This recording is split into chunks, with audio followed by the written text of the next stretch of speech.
Ora, a serpente era mais astuta que todas as alimárias do campo que o Senhor Deus tinha feito.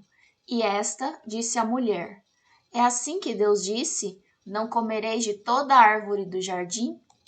Precisamos de um dicionário para estudarmos a Bíblia. Astuta significa esperta, inteligente, que não se deixa enganar. Já a palavra alimária significa animal. Astuta pode ter uma conotação boa ou uma conotação ruim.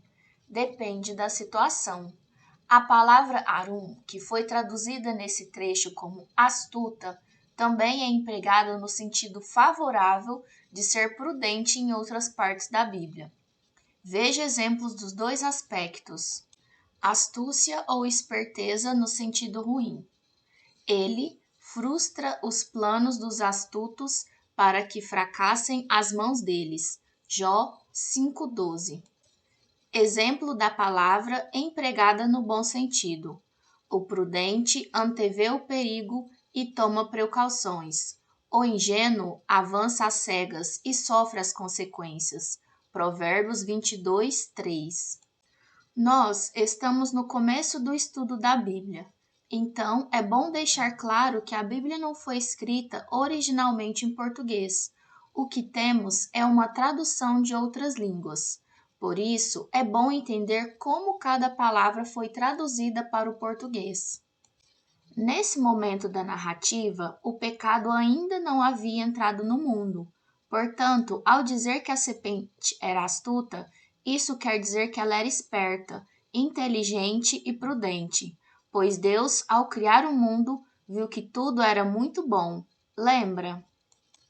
Mesmo sendo esperta, a serpente foi usada por Satanás, porque ele foi mentiroso e enganador desde o início.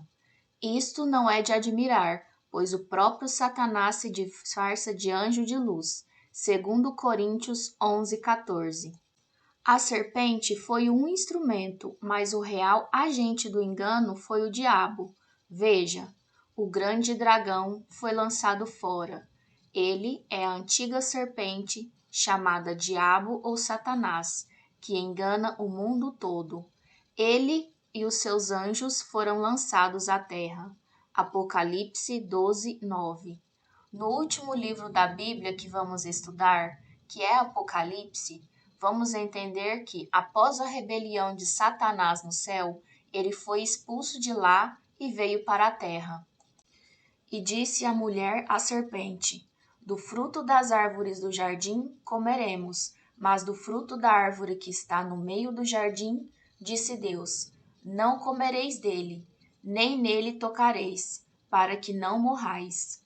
Aqui, Eva começou a perder a batalha. Animais não falam, e certamente havia algo errado com uma serpente falante. Nunca devemos discutir com a tentação. O que devemos fazer é fugir. A força da resistência não vem de nós, mas de Deus. Ele é quem nos capacita a vencer a tentação. Então a serpente disse à mulher: Certamente não morrereis.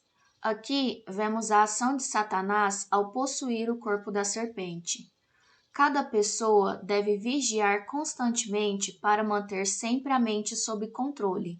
Devemos manter sempre nosso nível de consciência sob nosso próprio domínio. Satanás falou do que lhe é próprio, pois é pai da mentira. Ele sabia que Deus estava falando a verdade, mas como ele odeia a Deus, ele nos odeia também, porque somos os amados de Deus. Quando Satanás fere um ser humano, ele está ferindo o coração de Deus, porque Deus nos ama e nos quer bem. Satanás não podia forçar Eva a comer o fruto, pois para ser considerada culpada, Eva deveria comer o fruto por livre e espontânea vontade. Sabendo disso, o diabo implantou a dúvida e o engano no coração de Eva, e é assim que ele age até hoje. Porque Deus sabe que no dia em que dele comerdes, se abrirão os vossos olhos, e sereis como Deus, sabendo o bem e o mal. Nesse momento, Satanás insinua que conhecer o mal é algo bom. como se Deus quisesse privar o ser humano de algo legal. Que grande mentira! Deus pediu para Adão e Eva permanecerem longe daquela árvore pelo próprio bem deles, pois quem ama, cuida, protege e aconselha. E outra grande mentira: ninguém pode ser igual a Deus. Somos feitos à imagem e semelhança dele, mas iguais nunca seremos. E vendo a mulher que aquela árvore era boa para se comer, e agradável aos olhos, e árvore desejável para dar entendimento, tomou do seu fruto e comeu, e deu também a seu marido, e ele comeu com ela. Pronto, Eva escutou a serpente, se demorou na conversa e no pensamento sobre as coisas que a serpente havia insinuado. E à primeira vista, parecia que a serpente tinha razão, mas obviamente só parecia que a serpente tinha razão, pois Satanás trabalha com a ilusão, só Deus trabalha com a verdade, sobre o que cada coisa realmente é. Uma das coisas tristes que aprendemos neste versículo é que Eva foi enganada pela serpente, mas Adão comeu porque quis, por amor à sua mulher. Ela deu o fruto ao seu marido e este comeu. E Adão não foi enganado, mas sim a mulher, que, tendo sido enganada, tornou-se transgressora. 1 Timóteo 2,14. Então foram abertos os olhos de ambos, e conheceram que estavam nus, e coseram folhas de figueira, e fizeram para si aventais. A partir desse momento, as vestes da inocência foram destruídas. As folhas de figueira aqui representavam a tentativa do ser humano de esconder seu pecado. E ouviram a voz do Senhor Deus, que passeava no jardim pela viração do dia. E escondeu-se Adão e sua mulher da presença do Senhor Deus, entre as árvores do jardim. Deus sempre passava no jardim do Éden ao final da tarde para conversar com o casal. Inclusive, já tinha instruído eles sobre os ardis do inimigo. Mas este foi tão astuto que camuflou sua real imagem possuindo o corpo da serpente.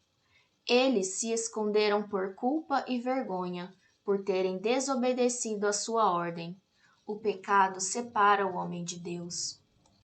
E chamou o Senhor Deus a Adão, e disse-lhe: Onde estás? Deus é onisciente. Isso quer dizer que ele sabe de tudo, de todas as coisas. E ele sabia onde Adão estava, mas deu a oportunidade do homem confessar o seu pecado.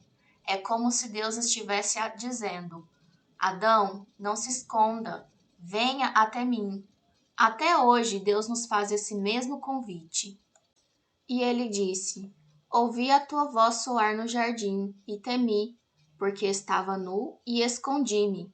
Até aqui, Adão não confessou a sua transgressão. Ele falou apenas das consequências da transgressão. Disse que teve medo. E Deus disse: Quem te mostrou que estavas nu? Comeste tu da árvore que te ordenei que não comesses? Mais uma vez, Deus conversa bondosamente com o ser humano. E mais outra vez, Deus dá a oportunidade de Adão e Eva refletirem sobre o que haviam feito e confessarem seu pecado. Deus é paciente e nos trata com amor. Então disse Adão: A mulher que me deste por companheira, ela me deu da árvore e comi. Aqui, Adão joga a culpa em sua mulher e, como consequência, joga a culpa em Deus, que fez a mulher e deu a ele. E disse o Senhor Deus à mulher: Por que fizeste isso? E disse a mulher: A serpente me enganou e eu comi. Outra vez mais, Deus age bondosamente e dá a oportunidade da mulher refletir sobre o que fez e reconhecer o seu erro. Porém, outra vez, o ser humano se desculpa e Eva joga a culpa de seu pecado sobre a serpente. Desde o início, fica claro como o ser humano é bom em arranjar desculpas e jogar sua própria culpa em cima do outro.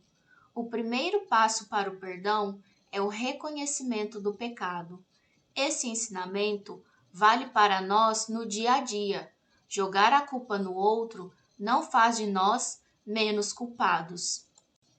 Então o Senhor Deus disse à serpente: Porquanto fizeste isso, maldita serás mais que toda besta e mais que todos os animais do campo. Sobre o teu ventre andarás e pó comerás todos os dias da tua vida. Não sabemos a aparência da serpente antes da queda de Adão e Eva. A única certeza que temos é que ela não rastejava. E porei inimizade entre ti e a mulher, e entre a tua semente e a sua semente. Esta lhe ferirá a cabeça, e tu lhe ferirás o calcanhar. Aqui existe simbologia e linguagem profética. A Escritura não diz aos seus descendentes, como se falando de muitos, mas ao seu descendente, dando a entender que se trata de um só, isto é, Cristo. Gálatas 3,16. A semente ou descendência da mulher apontava para Cristo. A serpente representa Satanás e a mulher representa a igreja. Então haveria inimizade entre o diabo e Jesus Cristo. Quando diz que a serpente ferirá o calcanhar da mulher, isso significa que o diabo nos causaria problemas. Mas quando a Bíblia diz que o descendente da mulher feriria a cabeça da serpente, isto quer dizer que a serpente seria vencida e derrotada, pois um ferimento no calcanhar dói, mas não mata como um ferimento na cabeça. Jesus venceu o diabo na cruz. E a mulher disse: Multiplicarei grandemente a tua dor e a tua conceição. Com dor terás filhos, e o teu desejo será para o teu marido, e ele te dominará. Novamente, precisaremos do dicionário. Conceição significa fruto, concepção ou fecundação. Logo, compreendemos que antes do pecado entrar no mundo, o parto não era dolorido ou um momento de sofrimento. Era para a mulher ser uma auxiliadora idônea, mas como ela foi a tentadora de Adão, surge a figura da subordinação. Mas esse versículo não é justificativa para a degradação ou opressão feminina. A atitude de Eva de dar o fruto proibido a Adão teve consequências indesejáveis, mas de forma alguma ela é menos amada por Deus. E a Adão disse: Porquanto deste ouvidos à voz de tua mulher, e comeste da árvore que te ordenei, dizendo: Não comerás dela, maldita é a terra por causa de ti. Com dor comerás dela todos os dias da tua vida. O trabalho foi dado por Deus ao homem antes do pecado entrar no mundo. Adão devia cultivar o jardim do Éden, lembra? Porém, antes do pecado, a terra produzia em abundância e de forma menos dificultosa. Espinhos e cardos também te produzirá, e comerás a erva do campo. Aqui podemos entender que apenas as plantas boas para alimento ou bonitas aos olhos cresciam antes do pecado. Agora, as ervas daninhas também passariam a nascer. No suor do teu rosto comerás o teu pão, até que te tornes a terra, porque dela foste tomado. Porquanto és pó, e em pó te tornarás. Antes do pecado, o trabalho não era fatigante ou algo que tirava a energia vital do ser humano. Hoje em dia, o trabalho é tão cansativo que quando nos aposentamos, temos tempo livre, mas a disposição não é a mesma de quando éramos jovens. O ser humano foi criado do pó, mas era para viver para sempre. A partir do pecado, a mortalidade chegou ao mundo. E como fomos feitos do pó, na morte nosso corpo se decompõe e vira pó novamente, se integrando à terra da qual fomos feitos. E chamou Adão o nome de sua mulher Eva, porquanto ela era a mãe de todos os viventes. Eva significa vida. E fez o Senhor Deus a Adão e sua mulher túnica de peles e os vestiu. Somente seres vivos possuem pele. Dessa forma, um animalzinho morreu para que Adão e Eva se vestissem. Como o preço do pecado é a morte e sem sangue não há remissão dos pecados, essa foi a primeira vez em que um cordeiro foi sacrificado em prol dos pecados da humanidade. Nesse momento, o cordeirinho foi morto, mais especificamente pelo pecado de Adão e Eva. E esse mesmo cordeirinho simbolizava Jesus, o verdadeiro cordeiro que tira os pecados do mundo. O sacrifício em prol da vida do pecador arrependido foi feito, e com as peles desse animalzinho foram feitas as vestes que cobriram o primeiro casal. Adão e Eva nunca tinham presenciado uma morte, e como não morreram imediatamente quando comeram o fruto da árvore do conhecimento do bem e do mal, pensaram que talvez a serpente estivesse certa mesmo e que eles não morreriam. Mas ao presenciar a morte sacrificial do primeiro cordeirinho, eles tremeram ao perceber o quanto o pecado é horrível, e isso impressionou o coração deles sobre o erro que cometeram. Com a morte do primeiro animal, eles perceberam que a morte deles chegaria no futuro, e isso foi muito triste.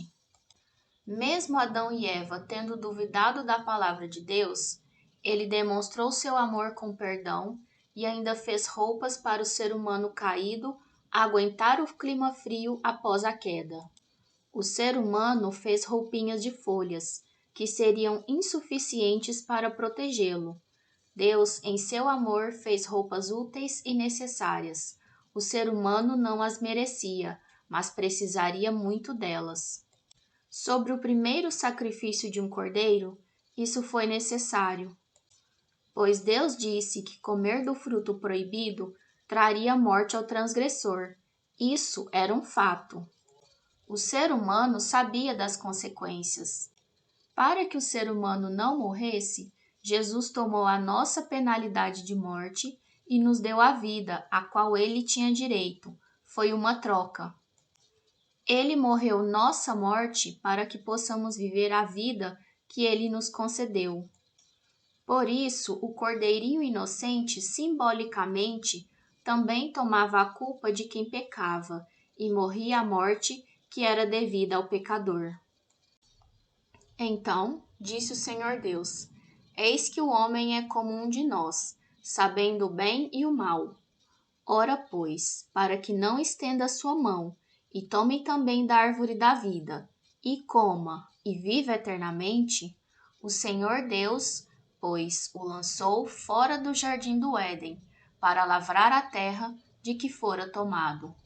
Como o pecado havia entrado no mundo, se fosse permitido Adão e Eva continuarem comendo da árvore da vida, eles continuariam eternos. Porém, seria uma vida de tristeza e miséria, pois havia o fator pecado, ou seja, o pecado também seria eternizado. E esse não era o plano de Deus. O seu plano era uma vida eterna, harmoniosa e feliz. E, havendo lançado fora o homem, pôs querubins ao oriente do jardim do Éden, e uma espada inflamada que andava ao redor, para guardar o caminho da árvore da vida. Logo após o pecado, a árvore da vida foi protegida, e o ser humano terá o direito de comer dela apenas com a volta de Jesus. Apenas o que lavarem suas vestes com o sangue de Jesus poderão comer dela. O pecado jamais assombrará o ser humano novamente.